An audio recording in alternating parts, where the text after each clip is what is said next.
Seluruh penduduk Kampung Bunga Emas Penambang Kota Baru Kelantan tiba-tiba menjadi gempar apabila mendapat tahu tentang kejadian api misteri.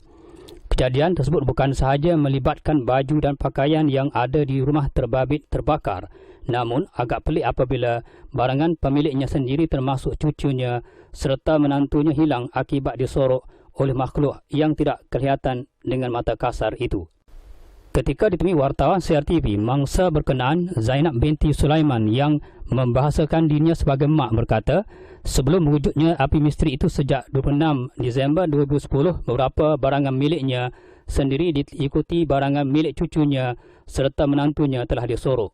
Ini termasuklah wang ringgit serta telefon bimbit. Katanya, pada mula-mula kejadian, telefon bimbit beliau hilang dan selepas itu wang ringgit pula.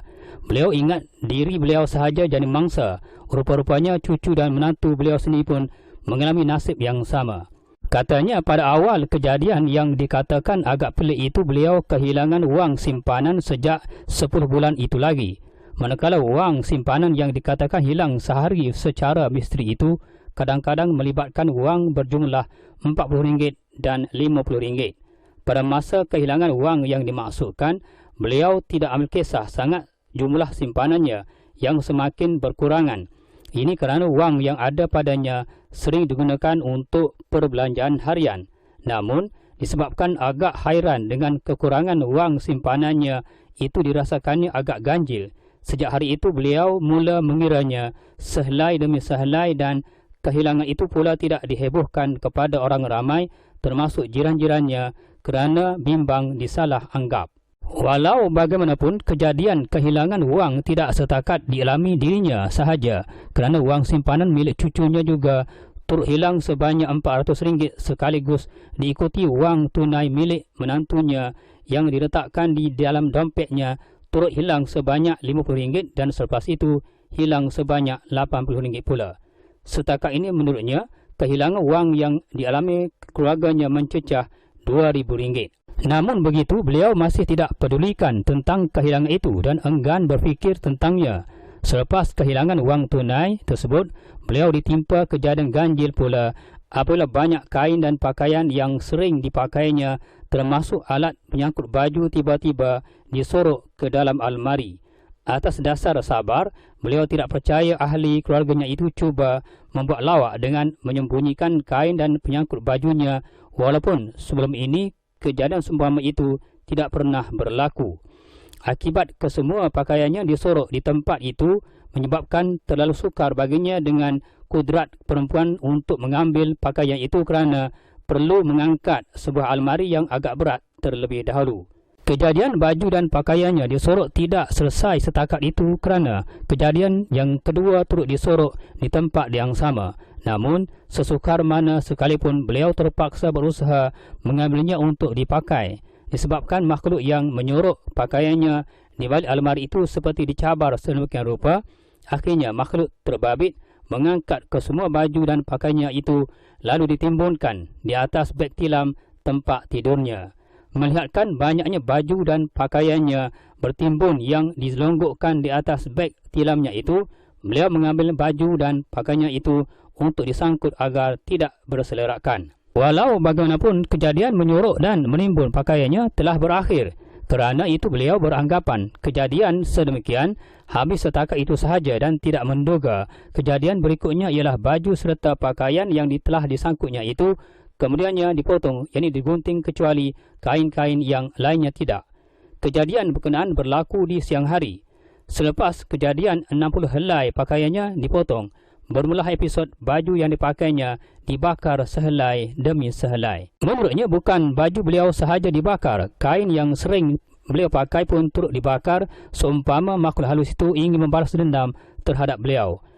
Pada mulanya makhluk itu membakar baju dan kain beliau yang ada di lantai dan disangkut di luar almari.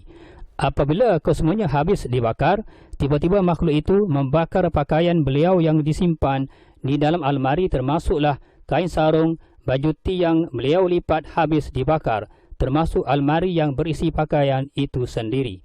Tambahnya, seingatnya pakaiannya yang ada di dalam almari itu sahaja yang menjadi mangsa amukan makhluk halus tersebut. Tetapi tanggapannya ternyata meleset apabila kain sembahyang termasuk sejadah yang digunakan untuk solat juga habis dibakar. Hanya sehelai kain sembahyang sahaja lagi yang didapati masih selamat kerana beliau sering membawanya ke surau. Sambungnya, berhubung dengan sejadah yang habis dibakar itu, beliau terpaksa meminjamnya daripada keriah surau di kampungnya.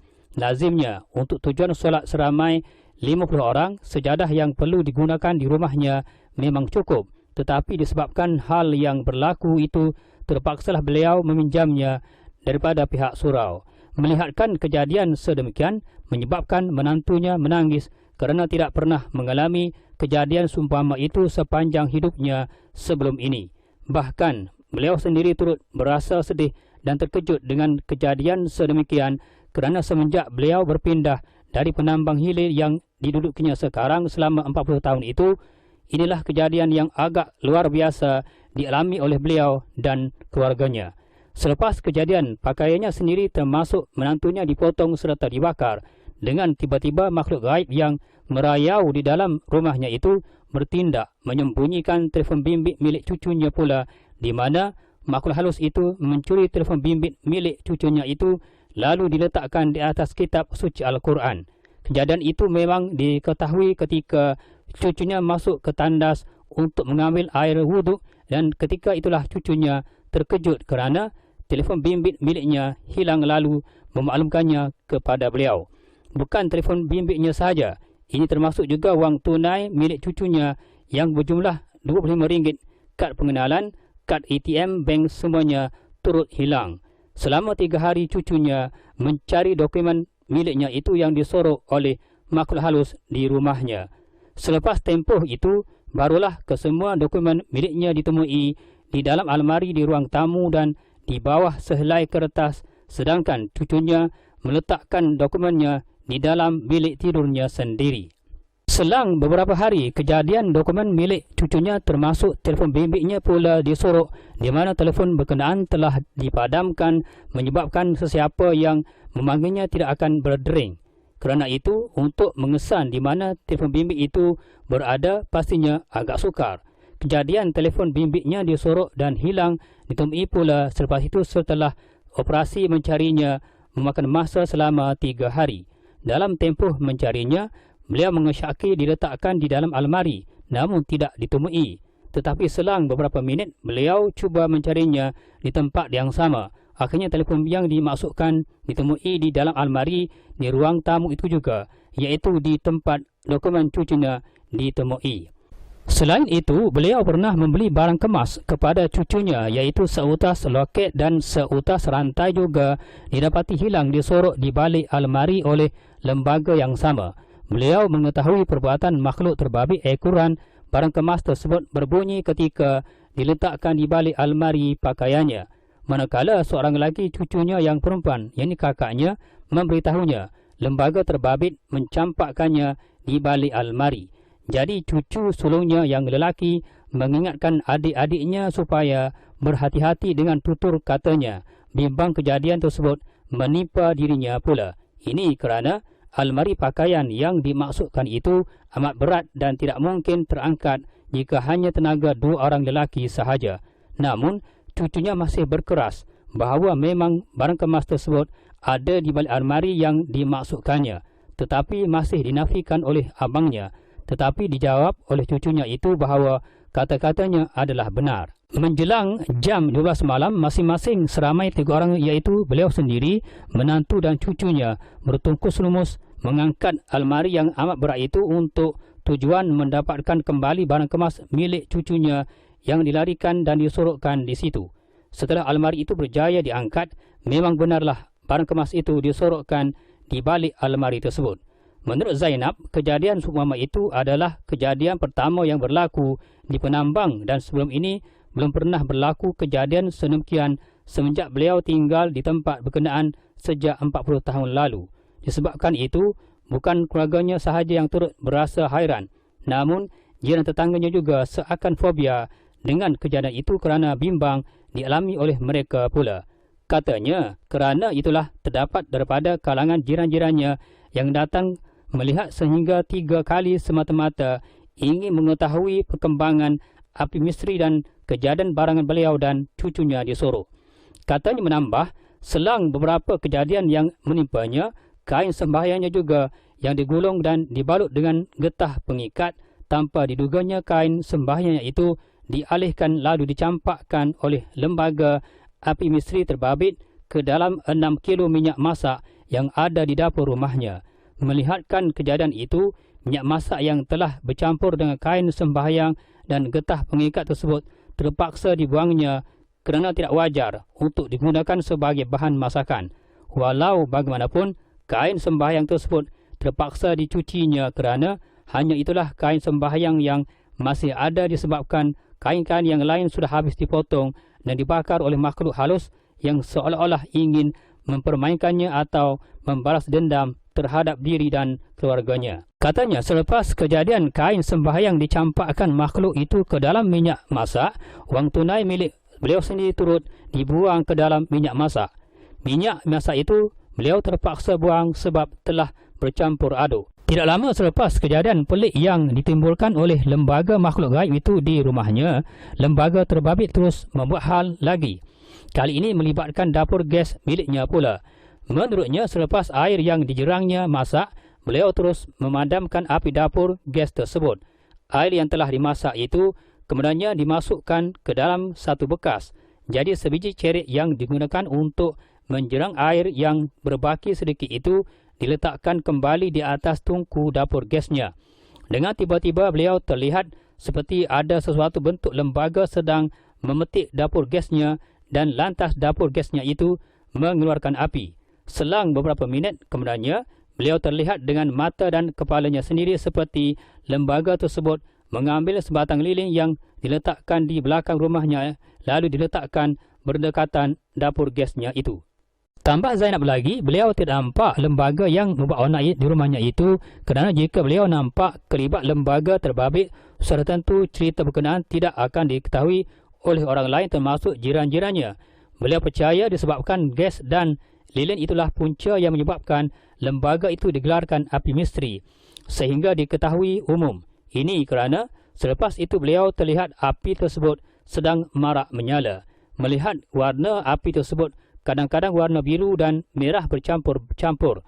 Manakala asapnya pula agak berbeza dengan asap yang keluar dari api pembakaran sampah. Katanya, sifat api tersebut tidak sebagaimana api yang lazim dilihat sama ada dari pembakaran kertas atau sebagainya. Kejadian api misteri membakar kain dan baju miliknya yang dilonggokkan di atas katil itu berlaku di siang hari sehingga mencecah 5 kaki. Manakala api misteri yang membakar baju dan kesemua pakaiannya yang diletakkan di dalam almari itu mencecah ketinggian sehingga 20 kaki. Jelasnya, kejadian api misteri itu berlaku di antara jam 7.30 pagi hingga 11 malam. Berdasarkan kepada pandangan beliau, kejadian seumpama itu memang tidak masuk akal dan kejadian tersebut juga menyebabkan beberapa jirannya menjadi takut kerana dibimbangi boleh membakar keseluruhan rumahnya dan pastinya akan melarat ke rumah-rumah yang berhampiran. Katanya bukan sahaja agak terkejut dengan kejadian itu, malahan beliau sendiri pun tidak menjangkakan kejadian berkenaan akan menimpanya. Menurutnya, api misteri tersebut tidak pernah ingin mencabar atau menyambar beliau sejak dari mula kejadian lagi. Namun, barangan dan pakaiannya sahaja yang menjadi mangsa seolah-olah api misteri itu tidak berpuas hati terhadapnya. Hairannya, apabila beliau memadamkannya, api tersebut terus padam. Namun, kebimbangan jelas jika api tersebut hidup dengan sendirinya.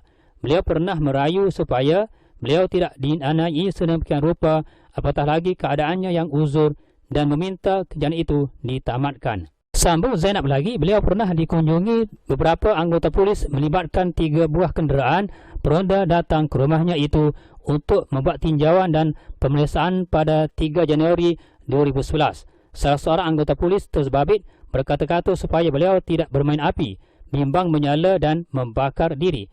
Selepas anggota polis itu habis bersuara, dengan tiba-tiba api misteri itu menyala di hadapan mereka, menyebabkan sekalian yang ada di rumahnya pada masa itu terkejut dengan perkembangan tersebut. Dalam hal ini, kejadian berkenaan memang agak pelik.